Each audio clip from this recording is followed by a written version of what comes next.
우리 옆 사람하고 인사 한번 하겠습니다. 건강한 우리의 삶이 됩시다. 네, 어, 앞에서 보면 다들 마스크를 끼고 계셔서 건강보다 더 중요한 게 없구나라는 게 강단에 서일 때마다 강하게 이렇게 마음이 다가옵니다. 말씀을 전하겠습니다. 오늘 여러분 IT 오늘과 같은 이런 산업이나 전자기기들이 발전한 이 시대는 업그레이드란 말을 많이 사용합니다. 요즘처럼 경쟁이 뜨겁고 또 발전이 빠른 시대에 이 업그레이드란 단어는 굉장히 우리가 자주 쓰고 중요한 의미를 가진 단어입니다. 이 업그레이드라는 말의 원래 의미는 오래된 버전을 대체하거나 새로운 버전의 소프트웨어나 하드웨어 혹은 새로운 제품으로 바꿔주는 작업을 업그레이드라고 합니다. 쉽게 얘기하면 수준을 한 단계 더 올려준다는 것입니다.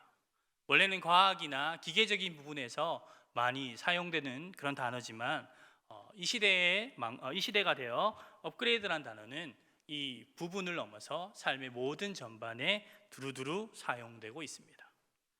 여러분, 이 업그레이드라는 것은 그냥 시간을 보낸다고 해서 자동적으로 이루어지는 것이 아닙니다. 새로운 제품과 새로운 프로그램이 나오기 위해서는 연구원들의 피나는 노력과 또 실패가 있어야 진정한 성장의 결과물이 나올 수 있습니다. 따라서 업그레이드에는 반드시 노력과 실패라는 과정이 따르게 됩니다. 실패와 노력의 과정들을 잘 보내고 어려움이 주는 그러한 과정들, 결과들을 모아서 잘 정리하고 잘 적용할 때 한 단계 나아지는 과정, 성장의 과정, 업그레이드가 가능한 것입니다. 우리 신앙의 업그레이드도 마찬가지입니다. 우리 신앙의 성장, 단순히 오랫동안 교회에 나온다고 해서 우리의 신앙이 업그레이드 되거나 성장되는 것은 아닙니다. 우리의 신앙의 한 단계 업그레이드 되기 위해서는 여러 가지의 신앙의 과정들과 또 하나님이 주시는 삶의 교훈들이 필요합니다. 기도 생활해야 됩니다. 말씀도 열심히 봐야 합니다. 성경 공부도 해야 합니다. 또 함께 신앙생활하는 성도들과 자신의 삶을 나누기도 해야 합니다. 이러한 과정들을 통해서 우리는 하나님에 대해서 더욱더 깊이 알아가게 되고 하나님과 동행하는 삶을 직간접적으로 경험하게 되고 또 하나님에 대한 영성이 발전하게 되는 것입니다. 뿐만 아니라 고난과 역경 또 삶의 어려움을 이겨내면서 우리의 신앙적인 수준이 더욱더 높아지게 됩니다. 하나님에 대한 믿음이 자라나게 되고 나의 삶에 다가온 어려움 속에서 하나님께 기도하고 또 응답받으면서 하나님을 더 알아가게 됩니다. 그리고 나와 함께 하시는 그 하나님을 더욱 신뢰하게 됩니다. 이러한 과정 등을 통해서 나의 믿음의 상태와 신앙적인 모습들 또 나의 잘못된 삶의 모습들을 돌아보게 되는 기회가 되기도 합니다. 우리 나누어드린 유인물 우리 1번 시련은 항상 있었습니다. 제목만 읽고 밑에 단락 한번 같이 읽겠습니다. 시작. 시련은 항상 있어 왔습니다. 베드로 사도는 뜨거운 불에서 모든 불순물이 제거되어 순금이 되듯이 우리의 삶의 어려움과 역경을 통해 믿음이 성장되고 그 믿음으로 말미암아 예수님의 칭찬과 의의 멸관을 받게 될 것이라고 구원의 은혜를 받게 될 것이라고 성도들을 위로하였습니다. 자, 오늘 본문 말씀인 이 베드로전서는 당시 로마의 국가로부터 대대적인 그런 박해를 받고 있었던 그리스도인들을 격려하고 또 그들이 신앙을 잘 지킬 수 있도록 도움을 주기 위해 또 여러 가지 어려움 속에서 소망이나 희망을 잃어버리지 않게 하기 위해서 베드로가 기록한 말씀입니다. 베드로전서가 기록된 시기의 어려움에 대해서는 여러 가지의 학설들이 있지만 많은 학자들이 로마의 네로 황제가 그리스도인들을 대대적으로 박해하였던 그 시기라고 보고 있습니다. 이 네로 황제가 했던 박해는 인간의 상상을 초월하는 고통을 그리스도인들에게 안겨주었습니다. 사람에게 동물의 가죽을 씌워서 굶주린 사냥개가 있는 곳에 던져놓기도 했습니다. 혹은 사람의 몸에 불을 질러서 지금의 가로등처럼 이렇게 길가에 걸어놓기도 하였습니다. 또 굶주린 사자와 함께 원형 경기장에 풀어서 사자의 밥이 되는 것을 사람들에게 보여주었습니다. 십자가의 처형도 마찬가지입니다. 말라서 죽는 모습들을 사람들을 보게 하면서 두려움에 떨게 만들었습니다. 이러한 현실 속에서 그리스도인들은 두려움을 느끼기 시작했고 그 믿음이 흔들리기 시작합니다. 사실 네로 황제가 왜 이렇게까지 그리스도인들을 박해했을까요? 그것은 정치적인 이유 때문입니다. 네로 황제가 통치하던 당시에 로마에 굉장히 큰 불이 났습니다. 이 불은 우리가 상상하는 이상의 큰 불이었는데, 이 로마시가 있으면 14개의 구역으로 나누어진 그 로마시가 4개와 5개를 제외하고는 모두 불에 탔을 만큼 대형 화재가 일어났습니다. 로마 황제였던 네로는 사람들의 삶을 안정시키고 불만을 어떻게 무마하기 위해서 많은 지원을 했지만 시민들은 그 일에 대해서 전혀 감사하지 않았습니다. 많은 사람들이 네로 황제가 자신이 새로운 성을 짓기 위한 땅을 확보하기 위해서 불을 질렀다고 생각했기 때문입니다. 따라서 네로는 이 죄를 덮어 씌울 만한 존재들을 찾기 시작합니다. 네로 황제가 보기에 누가 적당했을까요? 소수였고 힘이 없던 무리들, 그리스도인들이었습니다. 당시 쾌락을 줬던 로마 시민과는 다른 삶의 모습으로 살아가던 그리스도인들, 여러모로 눈에 띄었던 그리스도인들이 이 그리스도인들에게 네로 황제가 죄를 묻기 시작했던 것입니다. 이러한 상황 속에서 많은 그리스도인들이 박해를 당하고 순교를 당했습니다. 잔인한 로마의 박해 앞에서 많은 그리스도인들이 두려움에 떨기 시작했고 교회를 이탈하기 시작합니다. 자신이 그리스도인이 밝혀지면 자기뿐만 아니라 자신의 가족들도 어떤 불이익을 당하게 될지 몰랐기 때문입니다. 따라서 이러한 상황 가운데 베드로 사도는 네로 황제의 박해를 두려워하고 있는 그리스도인들을 위로하기 위해 또 그들의 신앙이 더 성숙해지고 자라날 수 있도록 격려하기 위해 베드로 전서를 기록하게 됩니다. 오늘 우리가 읽은 본문 또한 고난과 두려움에 떨고 있는 그때 당시의 성도들에게, 그리고 오늘날을 살아가기에 힘들게 살아가는 이 시대의 성도들을 위해 베드로가 힘을 주기 위해, 격려하기 위해 오늘 이 말씀을 기록하였다는 사실을 우리는 기억해야 합니다. 우리 7절 말씀 다시 한번 같이 읽어보겠습니다. 7절 말씀입니다. 너희 믿음의 확실함은 불로 연단하여도 없어질 금보다 더 귀하여 예수 그리스도께서 나타나실 때에 칭찬과 영광과 존귀를 얻게 할 것이니라. 자, 무슨 말일까요?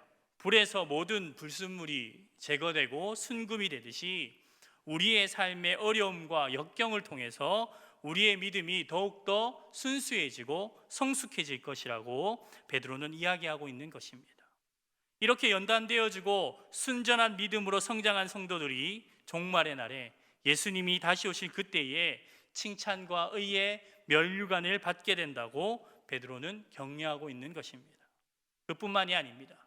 모든 그리스도인들의 최종적인 바람, 하나님의 나라, 하나님의 구원에 이르게 된다는 것을 베드로는 강조하고 있는 것입니다. 베드로가 이렇게 믿음에 대해서 강조하고 고난과 시련에 대해서 기쁨으로 감당해야 한다고 계속해서 강조했던 이유는 명확합니다. 한마디로 얘기하면 그만큼 그 당시에 신앙을 지켜나간다는 것이 쉬운 일이 아니었다는 것입니다. 우리가 살아가는 이 시대에도 나름의 어려움이 있고 문제들이 있고 고난들이 있지만 이 박해의 시기와는 비교할 수 없습니다. 이 시기는 믿음이라는 것은 곧 생사의 문제였습니다.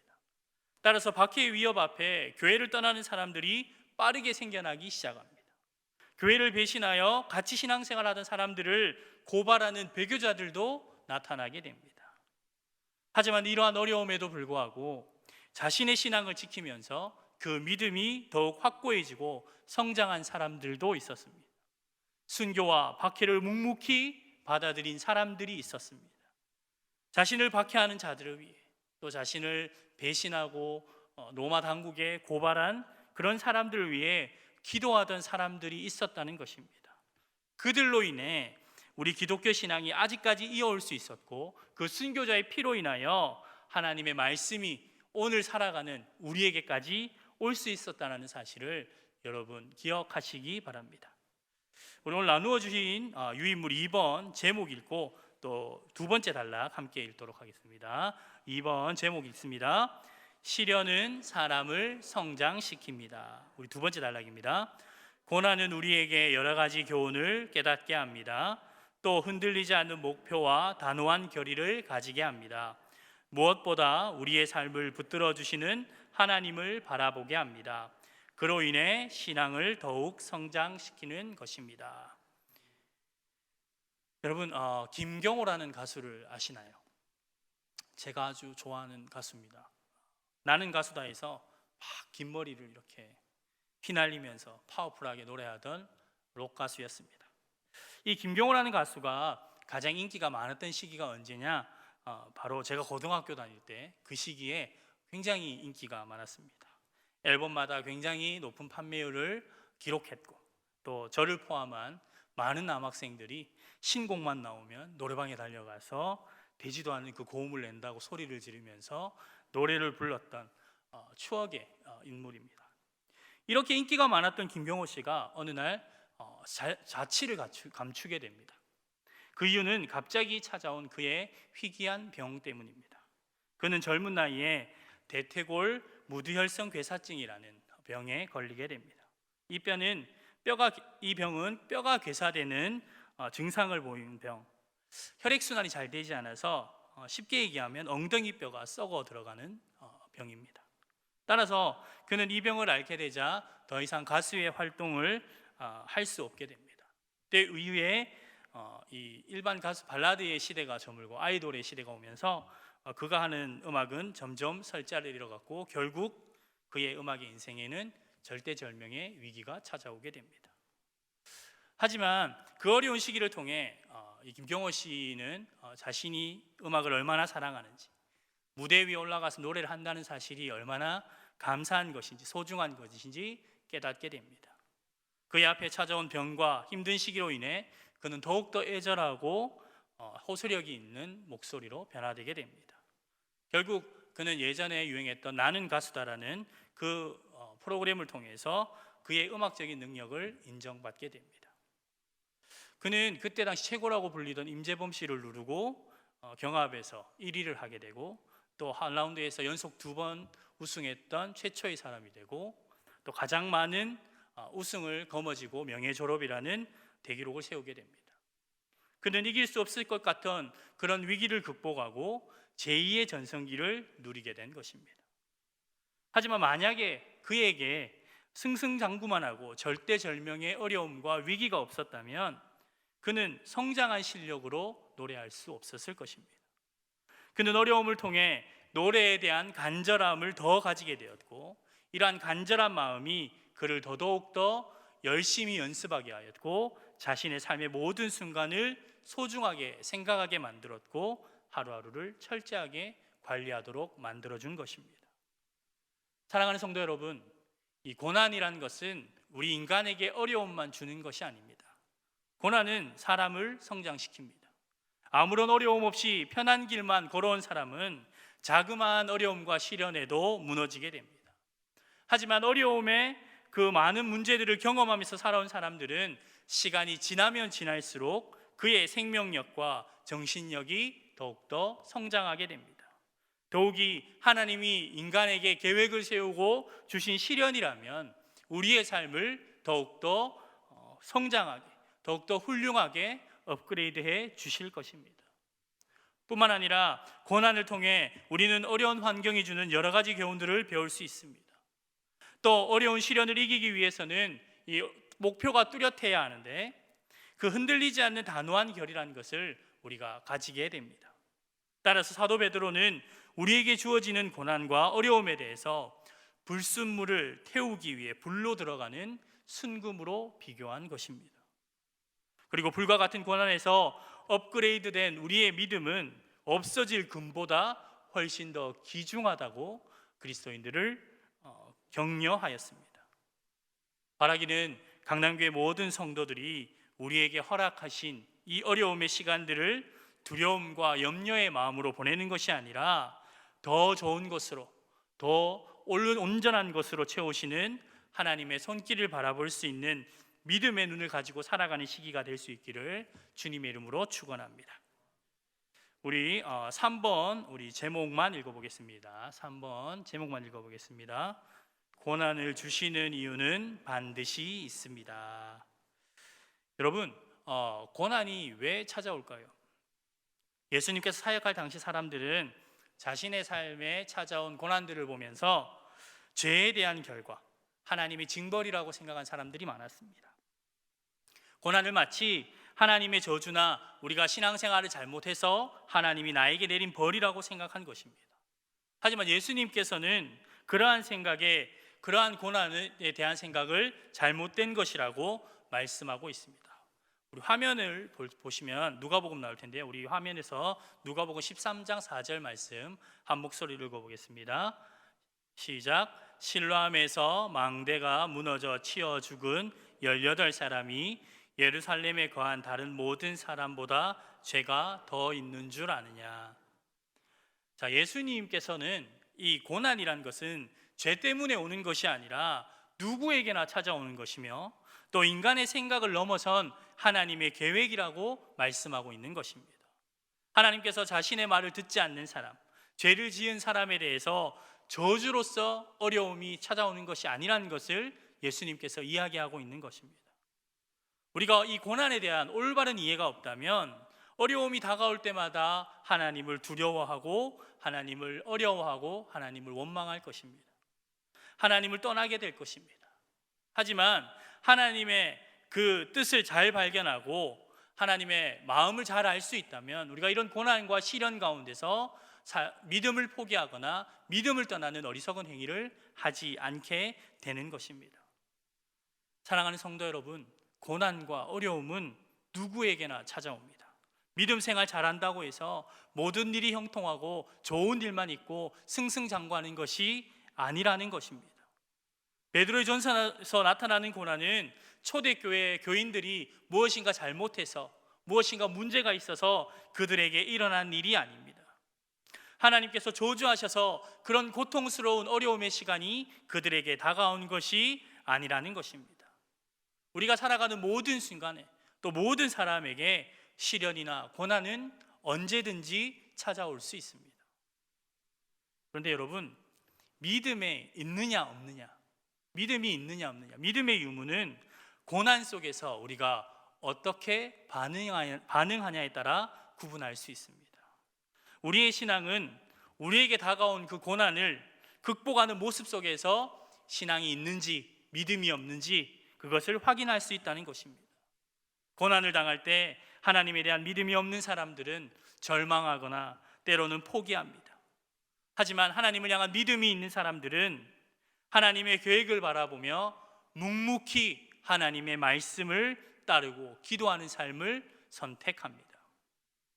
네로 왕제가 기독교인들을 박해할 때 일부 성도들은 신앙을 포기하고 하나님의 곁을 떠나갔습니다. 일부 성도들은 하나님을 바라보며 자신에게 고통 오는 자들을 용서하는 사람들이 있었습니다. 로마에 자기들을 신고한 배교자들을 용서하고 오히려 하나님께 축복하면서 죽어간 사람들도 있습니다. 여러분, 그리스도인들의 이러한 모습을 통해 로마인들은 기독교의 신앙에 대한 새로운 시선을 가질 수 있었다는 사실을 우리는 기억해야 합니다. 박해 시기 이후에 로마 사람들의 눈에 그리스도인들이 더 이상 이상한 종교 집단의 사람으로 보이지 않았습니다. 순수한 믿음을 가진 사람들, 거룩한 하나님의 사람들로 인식되기 시작합니다. 그리고 이러한 인식의 변화가 시간이 흘러 기독교를 받게 했던 로마가 기독교를 국가의 종교로 받아들이게 되는 결정적인 계기가 된 것입니다. 사랑하는 성도 여러분, 오늘 말씀을 통해 베드로는 삶의 어려움을 이겨내고 한층 더 성장한 믿음으로 우리가 하나님의 구원을 받게 될 것이라고 우리들을 응원하고 있습니다. 우리를 힘들게 하는 경제적인 문제, 우리를 힘들게 하는 질병의 문제, 이러한 고난들 속에서 우리가 온전한 믿음을 지켜나갈 때 더욱더 순전한 믿음으로 하나님이 계시는 하나님의 나라에 들어가게 될 것이라고 우리를 격려하고 있는 것입니다. 예수님이 이 땅에 심판하러 오실 때 우리의 순전한 믿음의 삶을 가지고 우리는 칭찬을 받게 될 것이고 하나님이 계시는 그의 나라에서 영원히 기쁘게 살아가게 될 것이라고 말하고 있습니다. 여러분, 하나님이 주시는 구원, 하나님이 주시는 천국의 삶이, 칭찬의 면류관이 우리가 이 세상 살면서 살아가면서 이루어야 할 가장 중요한 사명과 목표가 아닐까요? 오늘 본문 6절 말씀 다시 한번 읽어보겠습니다. 오늘 본문 6절 말씀입니다.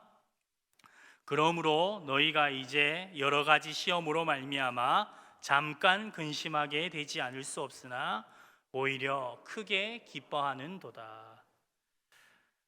사랑하는 성도 여러분, 여기서 시험이라는 단어, 이때 사용된 헬라어 페라스모이스라는 이 단어는 단순한 고통을 의미하는 것이 아닙니다.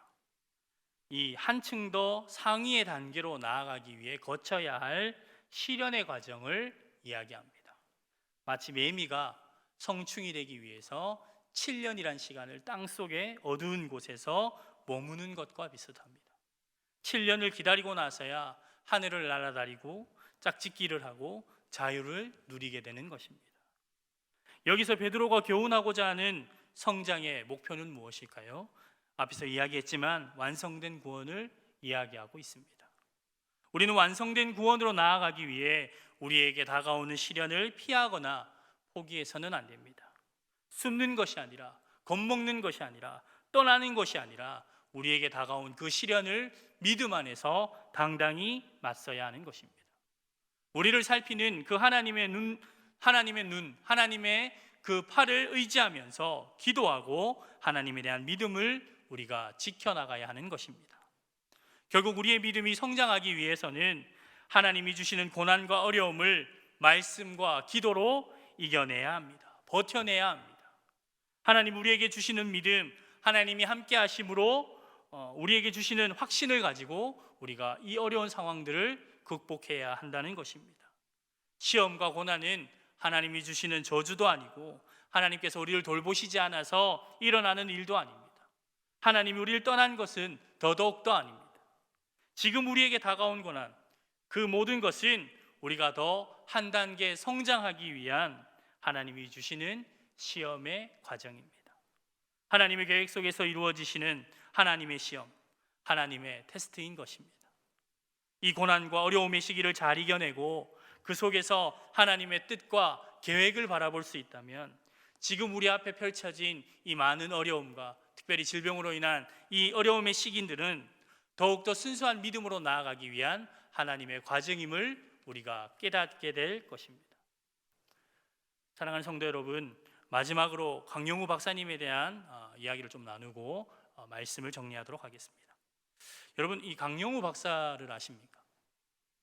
강영우 박사님은 한국인의 몸으로 미국 백악관 국가장애위원회 정책차관, 또 미국 백악관 종교사회부문 자문위원, 또 유엔 세계장애인위원회 부의장을 지냈던 사람입니다.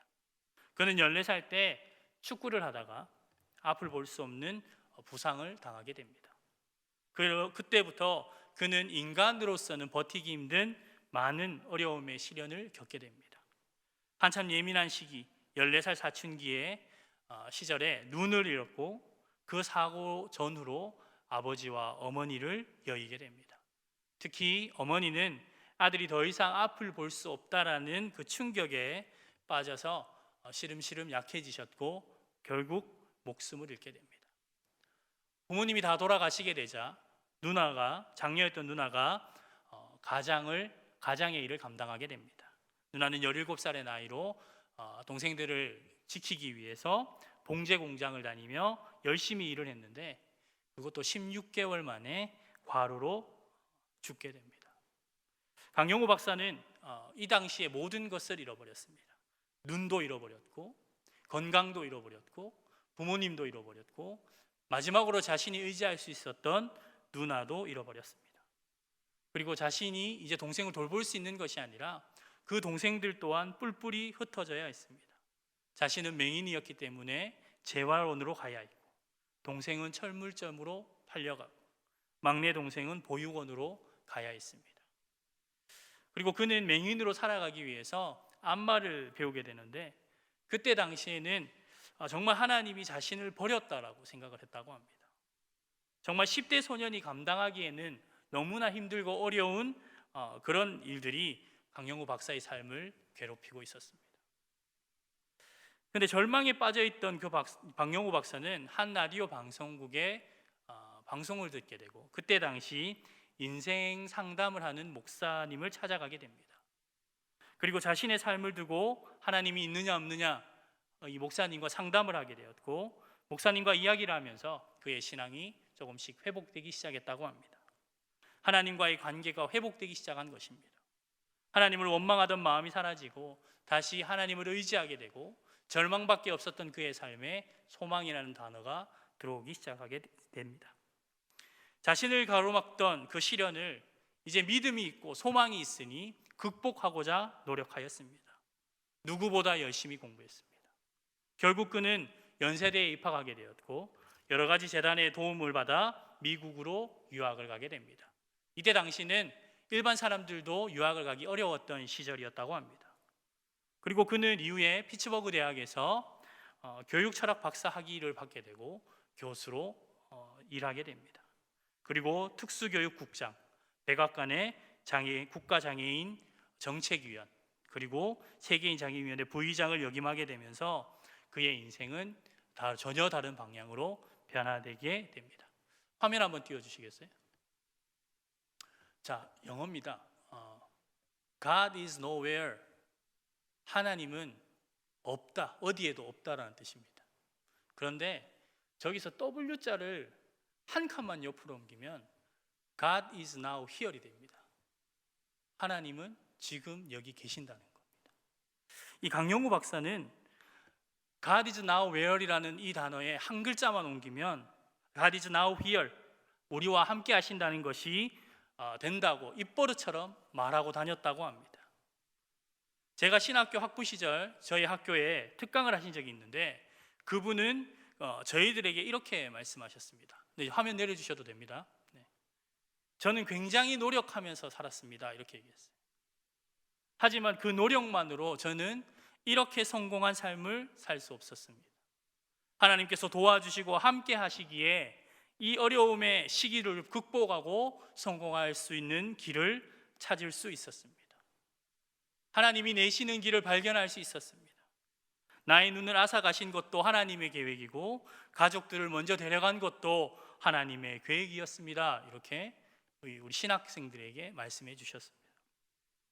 강영우 박사님은 자신에게 주어진 시련은 모두 사람에게 주어지는 것이라고 이야기하면서 그 시련을 이길 만한 힘도 하나님은 반드시 준비하고 계신다는 것을 강조하셨습니다.